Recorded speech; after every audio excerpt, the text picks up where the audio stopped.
ಗುರುಗಳು ಮತ್ತು ಅವರ ಬೆಟರ್ ಹಾಫ್ ರಚಿತಾ ಅವರು.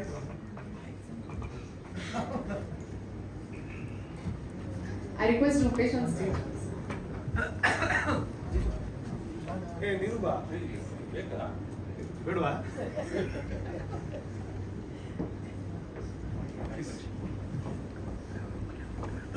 ಸರ್ ಮುಂದೆ ಬನ್ನಿ.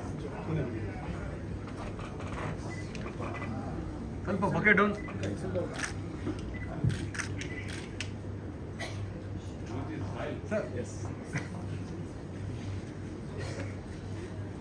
Thank you very much. ಇವತ್ತು ಕುಟುಂಬ ಸಮೇತರಾಗಿ ಕಾರ್ಯಕ್ರಮಕ್ಕೆ ಬಂದಿದ್ದು ಬಹಳ ಖುಷಿ ಆಯ್ತು. Mic please.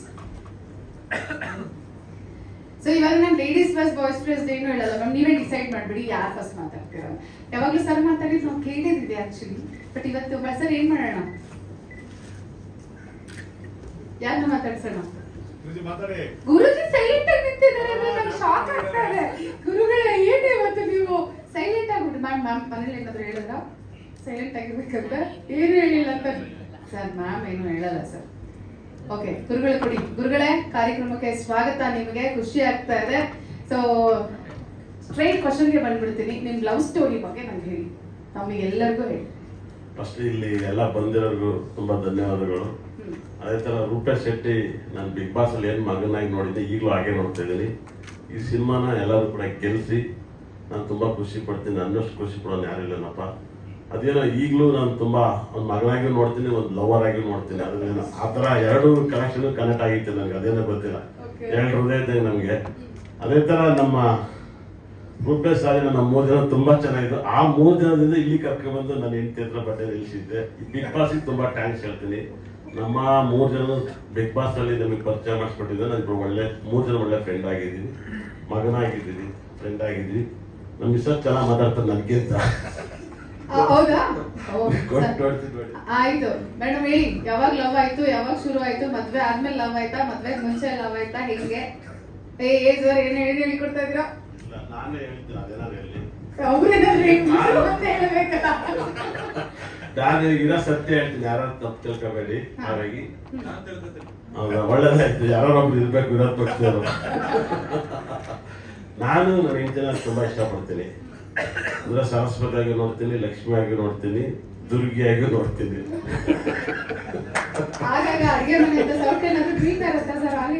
ಇಲ್ಲ, ನಾನ್ ಮನೆಯಲ್ಲಿ ಏನು ಮಾತಾಡಲ್ಲ, ಮೌನವಾಗಿರ್ತೀನಿ. ನನ್ನ ಹೆಂಡತಿನ ನಾನು ಇವತ್ತರೆಗೂ ಸಖತ್ ಲವ್ ಮಾಡಿ ಮದುವೆ ಆಗಿದ್ದೀನಿ. ಆದ್ರೆ ನಾನೊಬ್ಬ ತುಂಬಾ ಸಂಪಾದನೆ ಮಾಡ್ಬೇಕಂತ ಆಸೆಯಿಂದ ಮಾತಾಡ್ತಿರಲ್ಲ.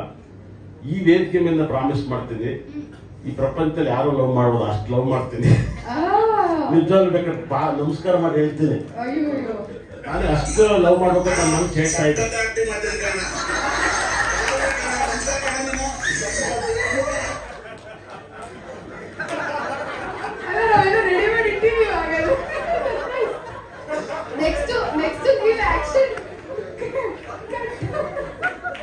ಡೈರೆಕ್ಷನ್ ಎಲ್ಲ ನೀವು ಆನ್ ಸ್ಕ್ರೀನ್ ಸರ್, ನೀವು ಫೀಲ್ಡ್ ಏನಾದ್ರು ಚೇಂಜ್ ಮಾಡ್ಬಿಟ್ರೆ ಹೆಂಗೆ ನೀವು? ಇಲ್ಲ, ಲವ್ ಫೀಲ್ ಅಲ್ಲಿ ಲವ್ ಫೀಲ್ಡ್ ಅಲ್ಲಿ ಇದ್ದೀನಿ. ಇಲ್ಲ, ನಾನು ತುಂಬಾ ದಿವಸ ಆದಂತ ಆಸೆ ಇದೆ. ಅಂದ್ರೆ ಇದನ್ನ ಹೇಳ್ಕೊಳಕ್ ಒಂದು ವೇದಿಕೆ ಸಿಕ್ಕಿರ್ಬೋದೇನಪ್ಪ. ನಾನು ಹೆಂಡತಿ ಹತ್ರ ಹೇಳ್ಕೊಂಡಿಲ್ಲ. ಹುಚ್ಚು ಪ್ರೀತಿ ನನ್ನ ಹೆಂಡತಿ ಮೇಲೆ, ನನ್ನ ಮಗಳ ಮೇಲೆ. ನನ್ನ ಒಬ್ರಿಗೆ ಗೊತ್ತು ಅಷ್ಟು ಲವ್. ಅದು ಏನೋ ಗೊತ್ತು, ಮುಂಚೆ ಹಿಂಗ್ ಲವ್ ಮಾಡ್ತಿದ್ದು, ಮತ್ತೆ ಗ್ಯಾಪ್ ಆಗಿತ್ತು. ಈಗ ಗ್ಯಾಪ್ ಯಾಕಾಗಿತ್ತು ಅಂದ್ರೆ ಎಲ್ಲರಿಗೂ ಗುರುಕಿರಣ್ ಅವ್ರ ವೈಫ್ ಕರೆಕ್ಟ್ ಆಗಿ ಹೇಳಿದ್ರು, ಪಿಕ್ಚರ್ ಮಾತ್ರ ಚಂದ ಲವ್ ಅಂತ. ಹಾಗೆ ನಾವು ತುಂಬಾ ಪಿಕ್ಚರ್ ಬರ್ತೀವಿ, ತುಂಬಾ ಲವ್ ಮಾಡ್ತಾ ಇದ್ದು. ಈಗ ರೂಪೇಶ್ ಶೆಟ್ಟಿ ಪಿಕ್ಚರ್ ಇಂದ ನೋಡಿ ಇನ್ನೂ ಲವ್ ಮಾಡಕ್ ಸ್ಟಾರ್ಟ್ ಮಾಡ್ತೀವಿ. ಖಂಡಿತ ಮಾಡ್ತೀವಿ. ಸಖತ್ ಸೂಪರ್ ಆಕ್ಟಿಂಗ್ ಮಾಡ್ತೀವಿ ಕಾಣ. ನೀವು ಹೇಳಿ, ಅವ್ರು ಹೇಳಿದ್ರು. ಆದ್ರೆ ನಿಮಗೆ ಏನ್ ಅನ್ಸುತ್ತೆ? ಯಾಕಂದ್ರೆ ನಾವು ಅವರನ್ನ ತೆರೆ ಮೇಲೆ ನೋಡೋದಕ್ಕೂ ಅಥವಾ ಯಾವ್ದೊಂದು ಕಾರ್ಯಕ್ರಮದಲ್ಲಿ ನೋಡೋದಕ್ಕೂ, ಮನೆಯಲ್ಲಿ ನೀವು ನೋಡೋದಕ್ಕೂ ಹಸ್ಬೆಂಡ್ ಆಗಿ, ಸೊ ನಿಮ್ಗೆ ಏನ್ ಅನ್ಸುತ್ತೆ? ಇಲ್ಲ, ಲವ್ ಮಾಡುವಾಗ ಯಾವ ತರ ಇರುತ್ತೆ ಅಂತಂದ್ರೆ, ಆಗ ಬರೀ ಲವ್ ಮಾತ್ರ ಇರುತ್ತೆ, ಬೇರೆ ಏನು ಇರಲ್ಲ, ಫ್ಯಾಮಿಲಿ ಇರಲ್ಲ, ಏನು ಇರಲ್ಲ. ಅವಾಗ ನಾವ್ ಅವ್ರಿಗಾಗ್ಲೇ, ಅವ್ರು ನಮಗಾಗ್ಲೇ ಟೈಮ್ ಕೊಡೋಕಿರುತ್ತೆ. ಮದ್ವೆ ಆದ್ಮೇಲೆ ಅದು ಆಗಲ್ಲ, ಫ್ಯಾಮಿಲಿ ಆಗ್ಬಿಡುತ್ತೆ. ಈಗ ಅಪ್ಪ ಅಮ್ಮ ಇರ್ತಾರೆ, ಅತ್ತೆ ಮಾವ ಇರ್ತಾರೆ, ಮಕ್ಳು ಇರ್ತಾರೆ. ಹಂಗಾಗಿ ಎಷ್ಟು ಟೈಮ್ ಕೊಡೋಕ್ಕೂ ಸಾಕಾಗಲ್ಲ. ಅವಾಗ ಏನಾಗುತ್ತೆ, ಗ್ಯಾಪ್ ಆಗುತ್ತೆ. ಒಬ್ರ ಮೇಲೆ ಒಬ್ರಿಗೆ ಕೋಪ ಅವಾಗ ಬರೋದು.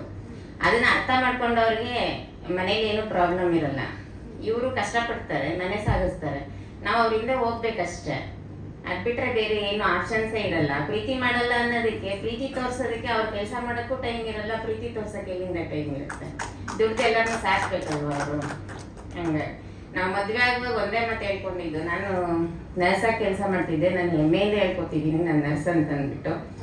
ಆದ್ರೆ ಅವ್ರಿಗೆ ನಾನು ಲವ್ ಮಾಡ್ತೀನಿ ಅಂತ, ಅವ್ರಿಗೆ ಲವ್ ಮಾಡ್ತೀನಿ ಅಂತಾನು ಕೇಳಲಿಲ್ಲ, ಡೈರೆಕ್ಟಾಗೆ ಕೇಳಿದ್ರು ಮದುವೆ ಮಾಡ್ಕೋತೀಯಾ ಅಂತ ಅಂದ್ಬಿಟ್ಟು. ನಮ್ ಕೆಲ್ಸದ ಬಗ್ಗೆ ಹೊರಗಡೆ ಕೆಟ್ಟ ಒಪಿನಿಯನ್ ಇದೆ, ನಿಮ್ ಫ್ಯಾಮಿಲಿ ದೊಡ್ಡದು, ನಮ್ದು ಚಿಕ್ಕದು.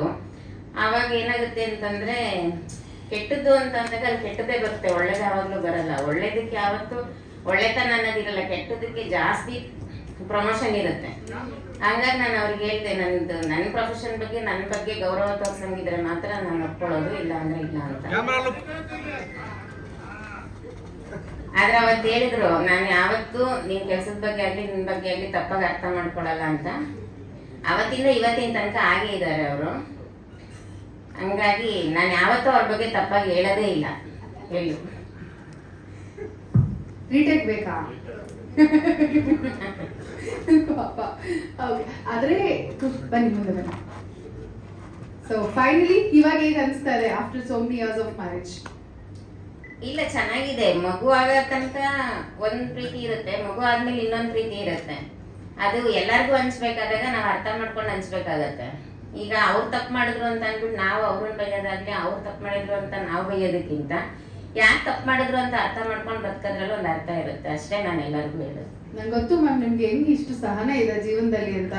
ಈ ನರ್ಸು ಡಾಕ್ಟರ್ಗಳಿಗೆ ಇಷ್ಟು ಲೈಫಲ್ಲಿ ಇಷ್ಟು ಸಹನೆ ಇರೋದು ಯಾಕಂದ್ರೆ ಅಷ್ಟು ಕೇರ್ಫುಲ್ ಆಗಿರ್ಬೇಕು ಪೇಷಂಟ್ಸ್ ಜೊತೆಗೆ, ಅಷ್ಟು ತಾಳ್ಮೆ ಇರಬೇಕು. ಅದೇ ತಾಳ್ಮೆ ನಿಮ್ ಸಂಸಾರವನ್ನ ಕೂಡ ಕಾಪಾಡಿದೆ. ಬಹಳ ಖುಷಿ ಆಯ್ತು. ಸರ್, ಏನ್ ನನ್ಗೆ ಪ್ರಪೋಸಲ್ ಮಾಡ್ಲಿಲ್ವಂತೆ ನೀವು? ಇನ್ನು ಮುಂದೆ ಮಾಡ್ತೀನಿ ಮೇಡಮ್. ಒಂದ್ ಹೇಳ್ಬೇಕು, ಬಿಗ್ ಬಾಸ್ ಹೋದಾಗ ಎಲ್ಲರೂ ನನ್ಗೆ ತಪ್ಪಾಗಿ ಅರ್ಥ ಮಾಡ್ಕೊಂಡಿದ್ದಾರೆ. ಹೋಗ್ಲಿಲ್ಲ, ಅವ್ರಿಗೆ ತಪ್ಕೊಳ್ಳಿಲ್ಲ, ತುಂಬಾ ದಿವಸ ದೂರ ಇದ್ರಿ ಏನಕ್ಕೆ ಅಂತ ತುಂಬಾ ಜನ ಕೇಳಿದ್ರು. ಎಲ್ಲೋದ್ರನ್ನ ಕೇಳ್ತಾನೆ ಇರ್ತಾರೆ, ನಿಮ್ಮಿಬ್ರು ಮಧ್ಯೆ ಏನಾದ್ರು ಪ್ರಾಬ್ಲಮ್ ಯಾಕೆ ಅಂತ ಅಂದ್ಬಿಟ್ಟು. ಅದನ್ನ ಹೇಳ್ಬೇಕು. ಇವಾಗ ಒಂದ್ ವೇದಿಕೆ ಸಿಕ್ಕಿದೆ ಹೇಳಕ್ಕೆ. ನಮ್ದು ಹಿಂದೂ ಸಂಸ್ಕೃತಿನಲ್ಲಿ ಮಿಲಿಟರಿಗೆ ಹೋಗಿರ್ತಾರೆ 1 ವರ್ಷ 2 ವರ್ಷ, ಕೆಲವರು 5 ವರ್ಷ ಬಿಟ್ಟು ಬರ್ತಾರೆ. ಎಲ್ಲಿ ಏರ್ಪೋರ್ಟ್ ಅಲ್ಲಿ ಬರ್ಲಿ, ಟ್ರೈನಲ್ಲಿ ಬರ್ಲಿ, ಎಲ್ಲಿ ಬಂದ್ರು ಯಾರು ಹೋಗಿ ತಪ್ಕೊಳ್ಳಲ್ಲ. ಯಾಕೆಂದ್ರೆ ಅದ್ ನಮ್ ಹಿಂದೂ ಸಂಸ್ಕೃತಿ. ಅಷ್ಟು ವರ್ಷ ಬಿಟ್ಟವ್ರೆ, ಅವ್ರು ಯಾರು ತಪ್ಕೊಳ್ಳಲ್ಲ, ಮುಟ್ಕೊಡಲ್ಲ, ಮುದ್ದಾಡಲ್ಲ ಅಂತ ಅಂದ್ಮೇಲೆ ನಾವು ಬಿಟ್ಟಿರೋದೇ 1 ತಿಂಗಳಾದ್ಮೇಲೆ ಒಳಗೆ ಹೋಗಿದ್ದೀವಿ. ನಾವ್ ಹೆಂಗೆ ನಮ್ ಸಂಸ್ಕೃತಿ ಮೀರಕ್ಕಾಗತ್ತೆ? ಹಂಗಾಗಿ ಅದು ಇದಾಯ್ತು.